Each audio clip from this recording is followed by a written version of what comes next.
கடகராசி அன்பர்களுக்கான ஜூலை மாத பலன்கள். 12ஆம் அதிபதி புதன் பகவான் உங்கள் ராசியில் இருந்து உங்களுக்கு மன மகிழ்ச்சியை கொடுப்பார். வீடு, மனை, பூர்வீக சொத்துக்களினால் லாபம் ஏற்படும். சீருடை பணியாளர்களுக்கு பதவி உயர்வு உண்டு. அரசாங்க சம்பந்தமான வேலை வாய்ப்புகள் கிடைக்கப் பெறுவீர்கள்.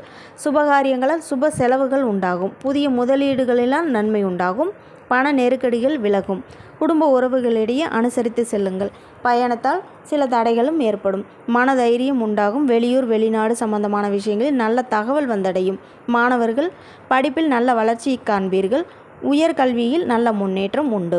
புதிய ஆடை ஆபரணங்கள் வாங்கி மகிழ்வீர்கள். குழந்தை பாக்கியம் ஏற்படும். தாயாரின் ஆதரவு கிடைக்கும். குடும்பத்தில் சிறு சிறு சங்கடங்கள் ஏற்படும். உடல் நலனில் அதிக அக்கறை தேவைப்படும். 2வது திருமணம் காத்து கொண்டு இருப்பவர்களுக்கு நடைபெறும். மூத்த சகோதரர்களால் நன்மை உண்டாகும். முருக வழிபாடு முன்னேற்றத்தை கொடுக்கும். திருப்பூர் சகோதரிகள் சேனலை சப்ஸ்கிரைப் செய்து கொள்ளுங்கள். நன்றி, வணக்கம்.